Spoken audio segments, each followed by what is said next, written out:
खौरां मेल लानायनि थांखियानो जाहैबाय जोङो 24 खालाराव जोंनि गोदान आफाद मोनसे दादोंमोन। बे दानायावहाय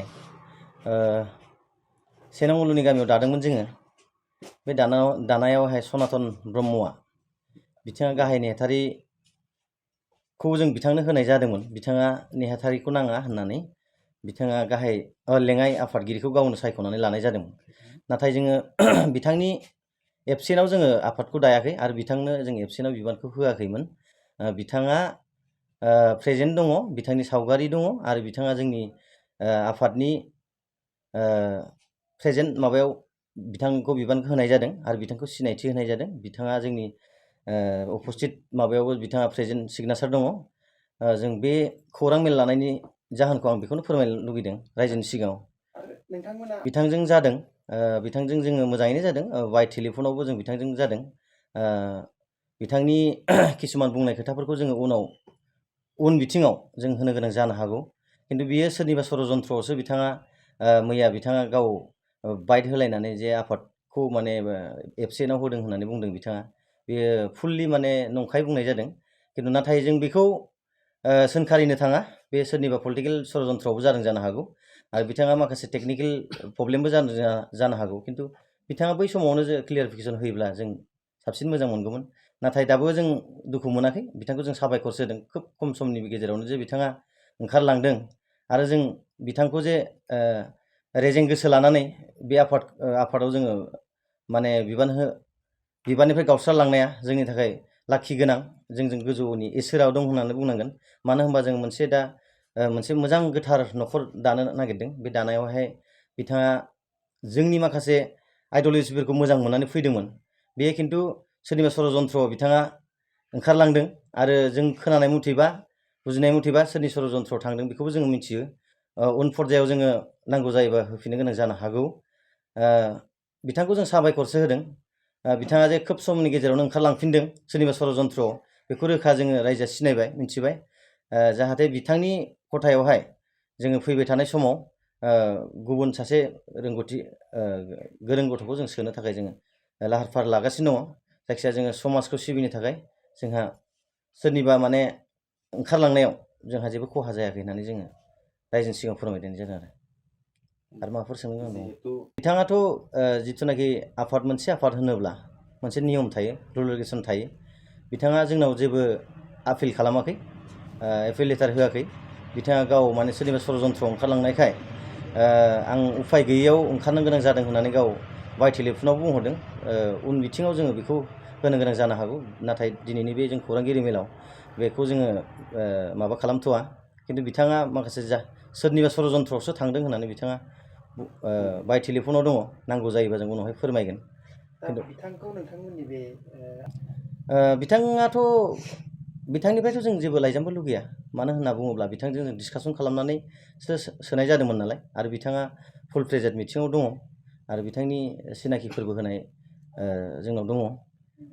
बिथांखौ जोङो लाइजाम होनांगौनि जों गोनांथि सानाखै। मानो होनब्ला दिनै जोंनि आफादखौ बियो गाव गोसो गोरबोजों रायजोखौ सालायनो, समाजखौ सिबिनो ओंखारबोनाय मानसिया दिनै बिथाङा जे फावसयलांदों सोरनिबा षड़यन्त्रआव, बिथांखौ दिनै जों बायकस खालामफिना। बिथांखौ जोङो खावलायगोनसो उनावहाय माबा मोनसे जुदि सुबिदा माबायोबा बिथांखौ जोङो उनाव लागैले बोजबफिननायनि लामायावबो दोनगोन जोङो। बिथांखौ जों माने बिथांजों जों मोगा मोगि रायलायनो गोनां दंबावो। बिथाङा बाय टेलिफनाव बुंहरदोंबाबो बिथांनि कल रेकर्डफ्राबो दङ। नाथाय बेखौ जों दा होनांगौ होननानै जों सानथ'वाखै। खौरांगिरिनिसिम गाहाम हामलायबाय। जिथुनिखि मैया माखासे निउसनि गेजेरजों सनातन ब्रह्म होननाय बिथाङा गाव आनप्रेजेन्टआव गावनो बिबानखौ होदों होननानै जिथुनिखि फोरमायबाय, बियो नंखाय। जों जेब्लायबो जों बेखौ सैथो होननानै बुंनानै लाया। अरायसम जों बुंबाय थागोन नंखाय होननानै। मानो होनोब्ला बिथाङा आं जिथुनिखि 24 अक्ट'खालि जोङो दाख्लैयो जिल्ला आफादजों लोगोसे आनसलिक आफादखौ दाफुंनाय जादोंमोन। बेहाय बियो अलरेडि प्रेजेन्ट। बिनि जों साननै सिगाङावनो बिजों बाय टेलिफनजों आं रायलायबाय थाखादों। बिथांखौ बुंदोंमोन आङो, जोङो ओरै थोरै जोङो UBPF आफादखौ जोङो दाफुंनो लागासिनो। देवबारखालि जोङो 24 अक्ट'आव जों दाफुंनायखौ जोंनि बे सेनामुलुनि गामियाव लाहार फाहार खालामदों। नोंथाङा माबाफोर मायबाफोर आफादफ्राव बिबानफोर दङ नामा होननानै आं अलरेडि सोंनाय जाखादोंमोन बिखौ। बिथाङा बुंदों आंनाथ' बिदि जेबो बिबान गैथ'वा, मोजांसो आं वेलकाम खालामदों होननानै गाव आंखौ अलरेडि बुंहरखादो मबाइलावनो। होमबाना आं बिदि बुंहरबाय, बि बुंहरनाय लोगो लोगो आं होमबालाय नोङो देवबारै फैदो, प्रेजेन्ट खालामदो, खालामनानै नोङो बिबानफोरखौ लादो। आं बुंबाय जों गोदान आफाद दानायाव जुदि जों जायगानिनो मानसिफ्रा जुदि आनसलिकआव बिबानाव जुदि डाइरेक्टलि थायोबा थोंजोङै जोंनि थाखायनो मोजां होननानै बुंबाय आङो। जागोन, आं मोजां गथ'फोर सानैसो आरो लेंना लांबावगोन होननानै। अखानायै बियो बुंबाय सानै गथ' आंजों ओंखारफादों, सासेया बिमा बिफाया हाथायाव थांदों, न'खर नेनो थाखाय सासे ओंखारनो हाया, बिथाङा जाहैबाय BA पास, सासे हायार सेकेन्डारि पास होननानै।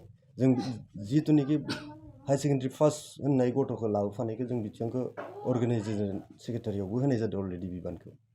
ओमफ्राय बेखौ बिथाङा बुंनानै जिथुनिखि जोङो बिथांखौ AGS जेनेरेल सेक्रेटारि नङा, बिथांखौ AGSआव जोङो AGSआव होदोंमोन। बिथाङा बुंदों आंनो AGSखौ नाङा, जोंहा जिथुनिखि मिरुनि लेङाइ नेहाथारि बिथां बिशाल ब्रह्म साराबो दंमोन, बिथाङानो नट खालामदों। बिखौ बिथाङा लिस्टखौ नायनानै बुंदों डाइरेक्टलि आंनो AGSआव नाङा, आंनो भाइस प्रेसिडेन्टआव नांगौ होननानै बिथाङा दाननानै भाइस प्रेसिडेन्टआव बिबानखौ लादों प्रेजेन्ट। बेनिफ्राय जों बिखौबो अके, खिन्थु दिनै बिथाङा इन्डिभिजुवेलि माबाफोर प्रब्लेम दङमोनब्ला जों बाय फनावबोथ' रायलायनानै खोथाखौ सल्भ खालामनो हायोमोन। ससियेल मिडियायाव होलायनानै आफादखौ मुगैनाय बायदि खोथाखौ बुंनायखौ एसे जोंबो दुखु मोनदों आरोखि। जों बिथांखौ दिनै नाङा होननानैबो जों डाइरेक्ट बुङा। बिथाङा मानिबा प्रब्लेमाव जुदि जोंनि आफादखौ दिनै साननैनि सानथामनि गेजेरावनो जुदि दुखु मोननानै ओंखारलांदों, बेखौ जों रोजा रोजा साबायखर बावो आरोखि। जोंनो बेफोरबायदि मानसिखौ, खिन्थु आफादखौ सालायनायाव बा माहारियारि आफादखौ जोङो गाज्रि मोननो थाङा। माहारियारि आफादखौ सालायनो थाखाय मानसिनि गोसोआ रेजें जायोब्ला माहारियारि आफादखौ बा समाजखौ माबायदि सिबिगोन बा सालायलांगोन, जों बेखौसो नोजोर बोयो गिबियावनो। थ' आङो आनसलिकनि जानानै बेखिनिखौनो बुंबाय। आरो लोगोसे बिथाङा जिथुनिखि 24 अक्ट' खालि बिथाङा प्रेजेन्ट थानानै आनप्रेजेन्टआव बिबानखौ होदों होननाया बियो नंखाय 100% नंखाय, बियो नंखायखाथार। बिथाङा जा मिटिंनिफ्राय लानानै आलासिफोरखौ जोङो मिरु आफादफोरनि बिबानगिरि बिथांमोनखौ जोङो बोथिसेबाबो जानाय लोंनाय बेब'स्था खालामदों। बिथाङा गावनो दै लुदो, गावनो ओंखाम रानना होदो, गावनो ओंख्रिबो रानना होदों। अब्ला बिथांखौ जोङो आनप्रेजेन्ट होननानै मैया जिथुनिखि बियो बाइट होदों, बिथांखौ जों गनायनानै लानो हायाना।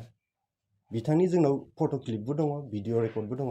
गोनांथि जाथारोबा जों नेक्स्ट पर्यायाव बेफोरखौबो जोङो होनो थाखाय बाध्यता जानो हागौ नामा, बेखिनि।